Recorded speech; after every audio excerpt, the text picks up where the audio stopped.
Hello. So in this video, we're going to talk about Caryl Churchill's play Vinegar Tom. Those of you who've watched this channel for a long time may know I'm a big fan of history plays, and Vinegar Tom is set in the mid-17th century sometime in England. It's one of Churchill's great history plays, along with Light Shining in Buckinghamshire and Cloud 9, both of which are also available in this collection, Plays 1. Vinegar Tom is... So in the 1970s, feminists, or a certain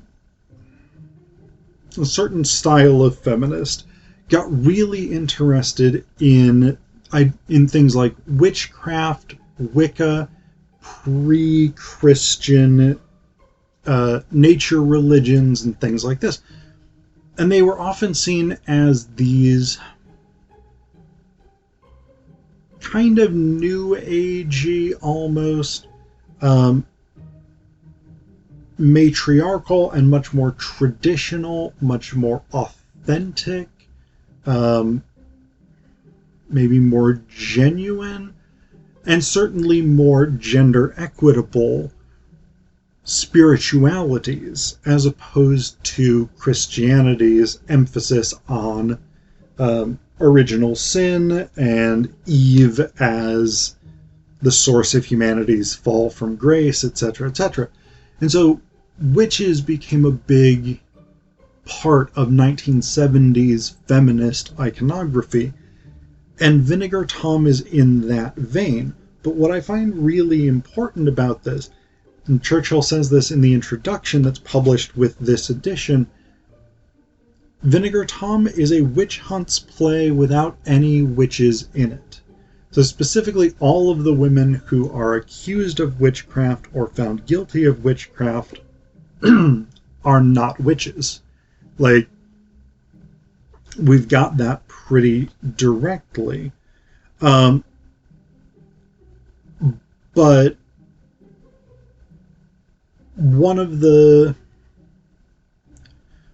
contexts for this is the ongoing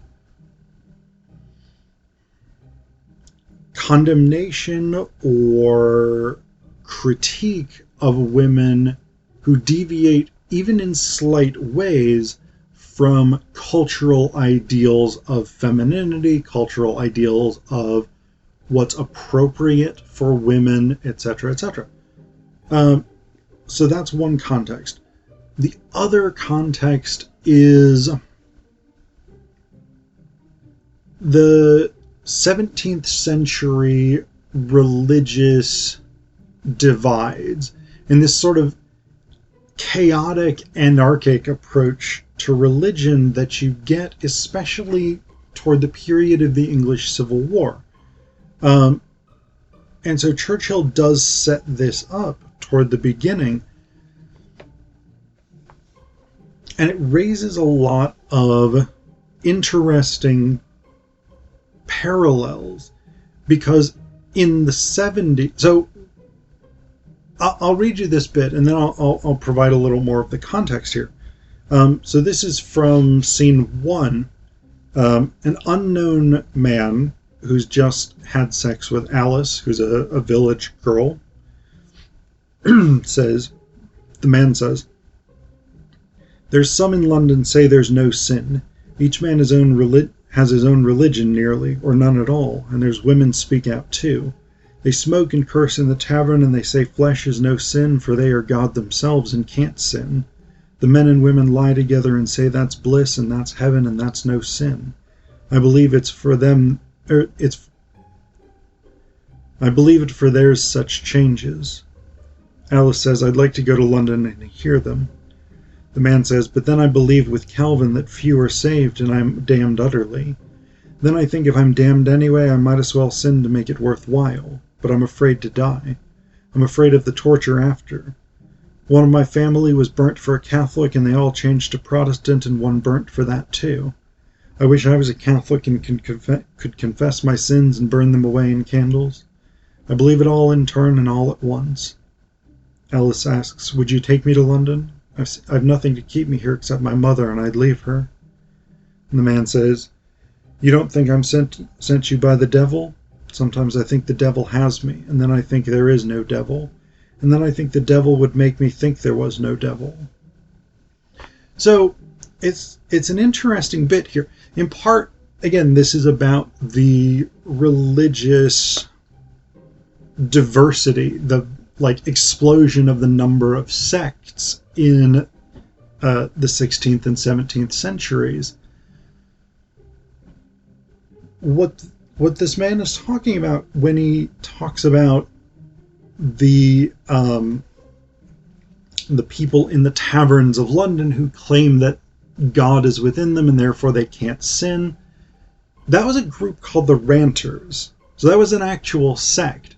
And basically, that's sort of their key belief, is that because God is everywhere, he's within us, or within them, perhaps more specifically, and therefore nothing that humanity does can be sinful. There's no such thing as sin if God is within all of us. And in a way, this kind of suggests, or kind of can be seen as connecting almost with the 1960s and 70s sexual revolution. This idea of enjoying because there's no such, because traditional restrictive morality is in some way being peeled back. And this became a major cultural concern by the mid-70s.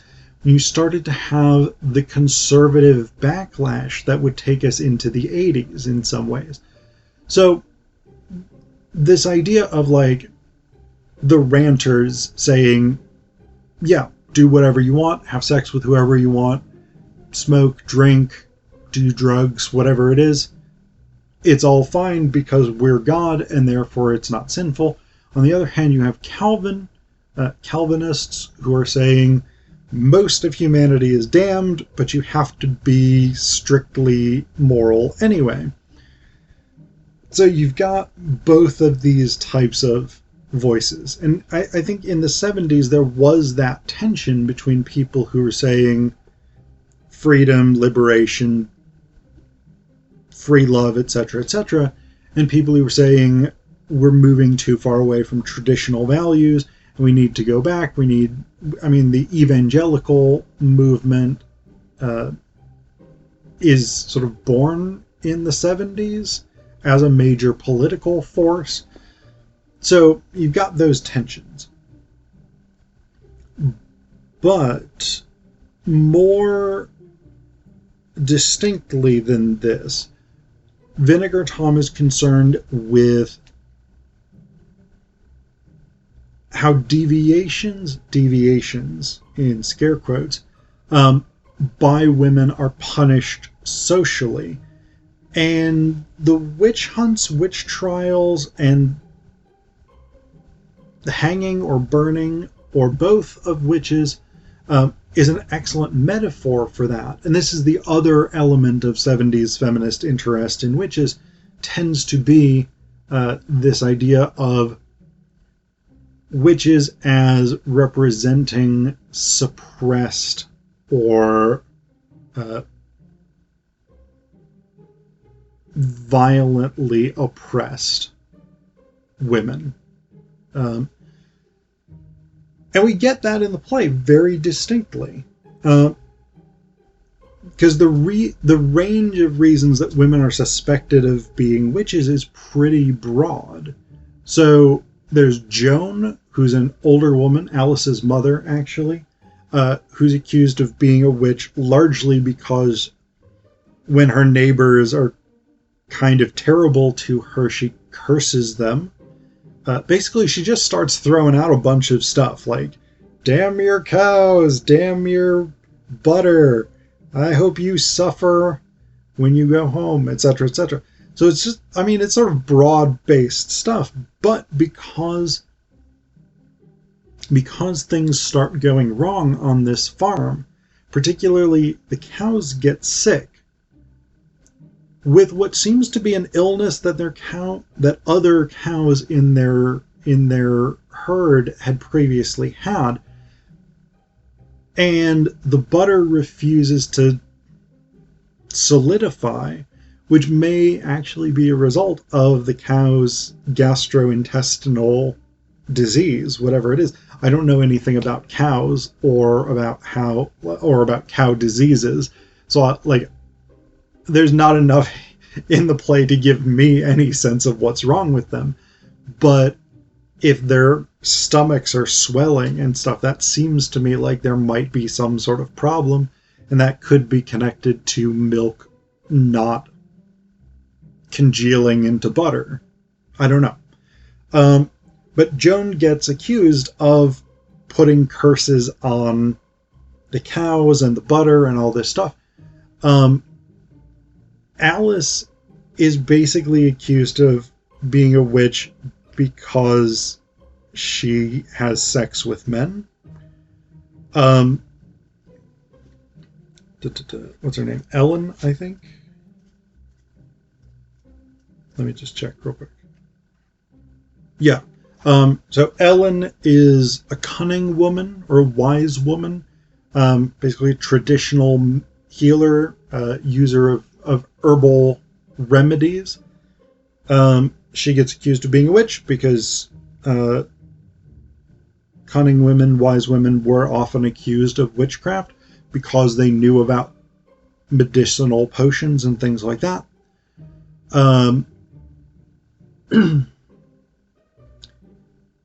So, and this other woman, what's her name? Susan.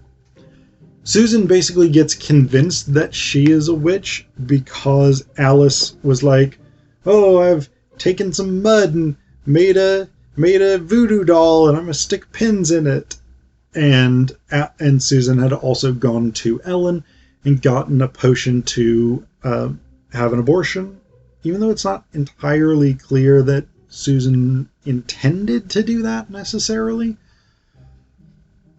But when the Witchfinder comes along, he's like, "Susan, you have confessed to taking part in or not stopping this ritual where Alice poked a mud doll with pins, and you've confessed to murdering your baby, therefore you're a witch."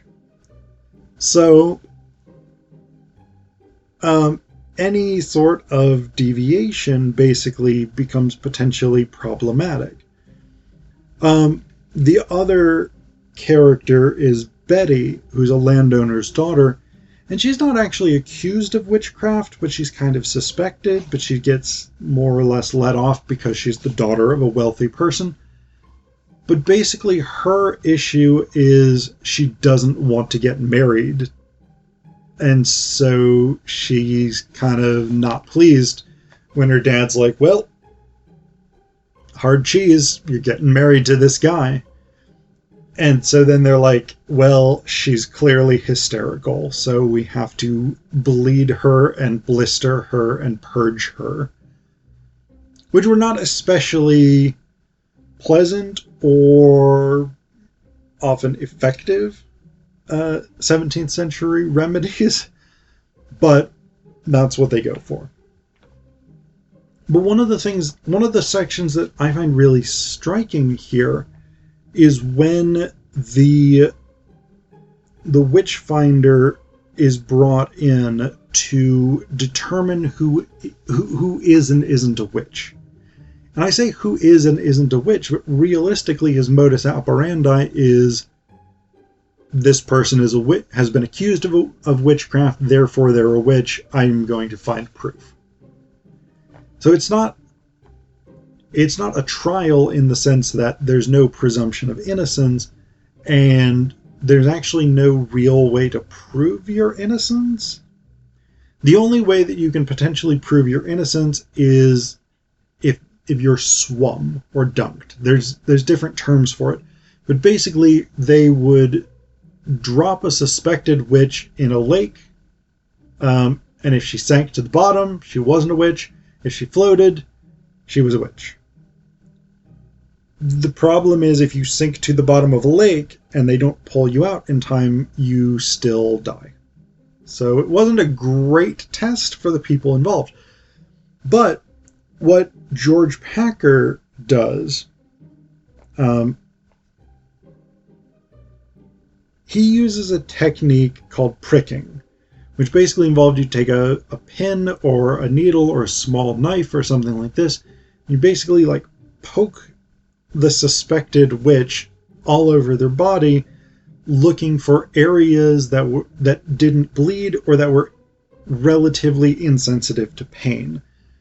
And the idea here is that the devil left a mark on witches, and that mark wouldn't bleed or feel pain. The problem is these kinds of spots naturally occur on the human body. Like there are places with fewer nerve endings, fewer capillaries, etc., but also as human bodies get older, they develop spots that are less sensitive.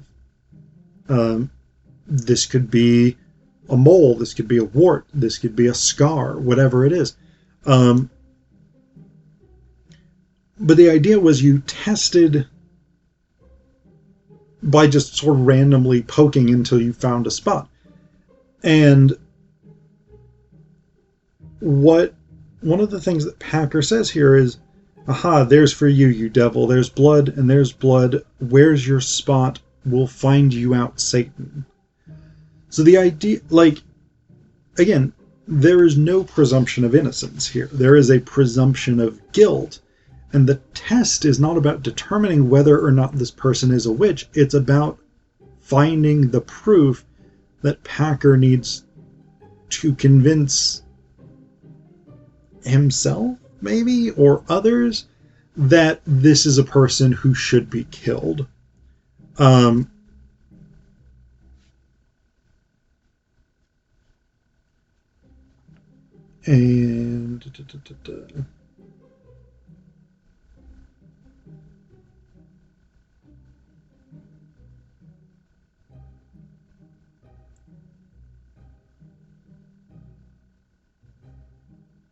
There's one bit, and I can't find it right at the moment.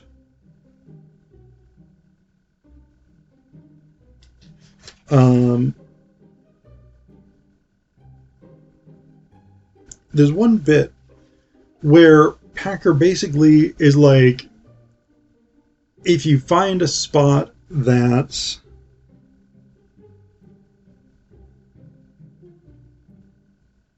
if you find a spot that's insensitive to pain or that doesn't bleed, that's absolute proof that this person is a witch. But if you don't find a spot, that's not proof that they're not a witch. So again, this is a stacking the deck kind of scenario. And that's actually what happens with Alice. Packer pricks Alice.